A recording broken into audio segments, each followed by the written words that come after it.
Hey guys, John McClellan here at Supreme Lending doing my, I do this a couple of times a weekend, but update on what's going on with interest rates, and in particular mortgage interest rates. I am the mortgage business. Fed, it's been exactly 1 week since the Fed made their decision to drop Fed funds rate by 50 basis points. Pretty good news for the market as a whole.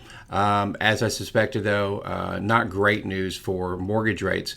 They've actually, in the last week, since last week, they've actually gone up. This is a mortgage-backed security chart right here, and when you see down on a mortgage-backed security chart means actually up in interest rate. So we want to actually see this number going up, and as you can see this week, we've really taken probably about a 30 basis points dive since then. Some bigger movements intraday over the last 5 days.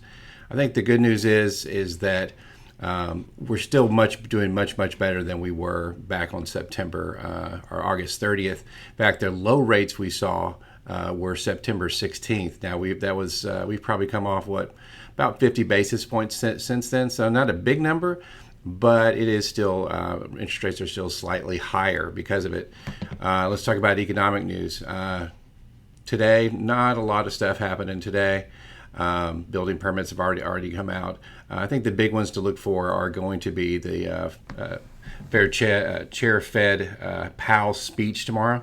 He can really sway the market, and I think what he's looking for is inflationary numbers, what they look like, and really looking at the jobs report.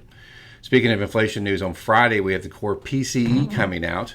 That it can be a market mover, but like I said before, I think that the jobs number, which is next Friday when that comes out, that's going to be the big market mover depending on which way it heads, and that's what I think the Fed's actually looking at.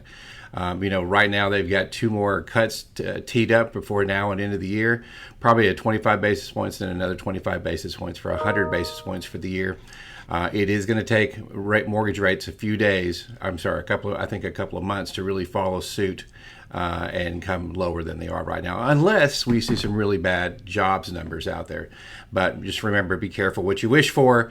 Low interest rates sometimes signal a recession or something bad happening. So anyway, the 30-year fix is sitting around 6.18 right now. It was lower. Hopefully we can gain some ground here over the next couple of weeks with not a bad jobs report, but not a great jobs report would be good for me. All right, guys, John McClellan again. Hey, check this blog out. Be sure to subscribe below.